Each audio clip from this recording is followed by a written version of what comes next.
di luar kamar. Jadi pasca peristiwa dugaan kekerasan seksual itu, dua saksi ini melihat Bu Putri dalam keadaan setengah pingsan. Apakah Anda berselingkuh dengan Joshua? Apakah Anda berselingkuh dengan Joshua di Magelang? Dan apakah Anda berselingkuh dengan Joshua selama di Magelang? Pada saat itu Anda menjawab apa? Tidak. Tidak. Anda tahu hasil jawabannya? Tidak. Tidak tahu juga. Tidak ada yang memberitahu kepada saudara. Tidak. Di sini Anda diindikasi berbohong.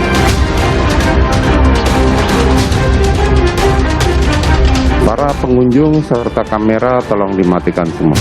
Terdakwa Richard Eliezer Budiang Lumiu, terdakwa Ricky Rizal Wibowo, dan terdakwa Kuat Ma'ruf menyatakan sidang tertutup. Kita akan tanya kepada Febri Diansah, kuasa hukum Putri Candrawati. Hampir 3 jam, apa yang disampaikan dalam sidang tertutup itu sebetulnya? Gini, kalau persidangannya tertutup berarti tidak bisa disampaikan materinya ke publik. Sama sekali publik tidak boleh tahu.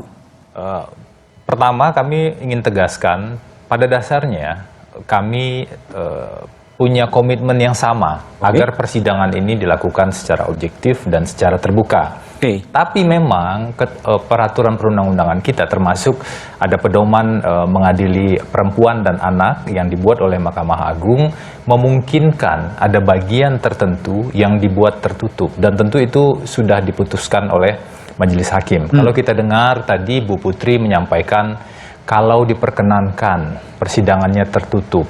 Jadi sebenarnya itu sepenuhnya kembali pada Tapi itu artinya atas permintaan Putri Candrawati yang meminta kalau diperkenankan sidang itu tertutup. Ya, sebagai korban dugaan kekerasan seksual tersebut, wajar Bu Putri meminta hal tersebut. Bahwa kemudian hakim mengabulkan agar hakim juga bisa mempertimbangkan dan menggali kebenaran material, melihat fakta-fakta yang ada, kemudian apakah hakim yakin atau tidak yakin, itu kan dia perlu menggali lebih jauh. Dan saksi pada saat itu tentu perlu bicara dalam keadaan tanpa tekanan, dalam keadaan bebas. Dan kita tahu seorang korban kekerasan seksual, dia punya hambatan psikologis yang sangat besar pada saat. Adakah sesuatu yang tidak pernah didengar publik dalam kesaksian hampir 3 jam yang disampaikan oleh Putri Candrawati? Sebenarnya yang disampaikan itu sama dengan yang disampaikan di dalam berkas perkara.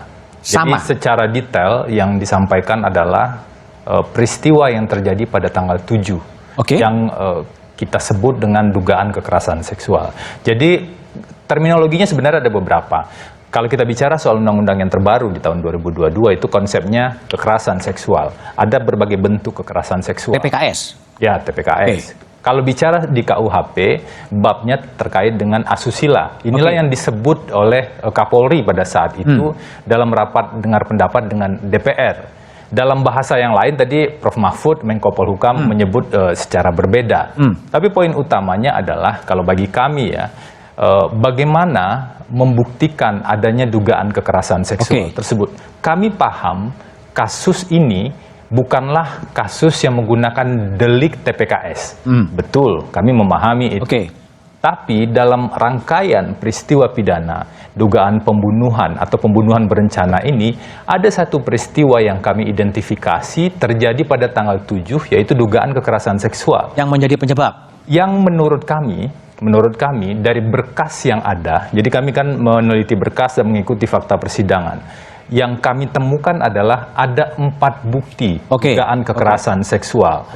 4 bukti ini mulai dari keterangan saksi, kemudian keterangan ahli, alat bukti surat, hasil pemeriksaan psikologi forensik yang dilakukan oleh ahli yang diminta oleh penyidik Mabes Polri ya pada saat itu, bukan kuasa hukum.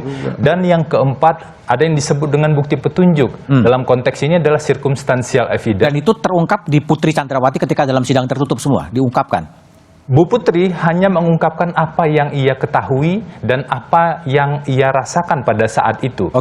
Bu Putri tidak mengungkapkan bukti-bukti yang lain, karena bukti yang lain kan yang mengungkapkan ada ahli, ada surat, dan ada 2 saksi yang melihat secara persis Bu Putri keluar di luar kamar. Jadi pasca peristiwa dugaan kekerasan seksual itu, dua saksi ini melihat Bu Putri dalam keadaan setengah pingsan. Setengah pingsan. Setengah pingsan waktu itu misalnya Kuat Ma'ruf mengatakan Bu Putri tertutup matanya tapi semuanya berantakan. Oke. Susi juga melihat sebagai ART pada saat itu. Oke. Jadi apapun yang terjadi di dalam kamar, mereka melihat ada kekerasan, ada dampak kekerasan yang dilihat di luar kamar. Oke. Kalau yang terjadi di kamar, kita tidak bisa punya saksi yang lain.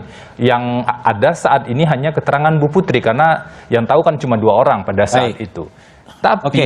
keterangan Bu Putri ini tidak bisa berdiri sendiri. Ada tadi ya, apa keterangan Ada bukti psikologi? lain yang relevan, yaitu keterangan psikologi forensik. Oke, baik. Yang kita baik, sebut oke, apsifor. baik.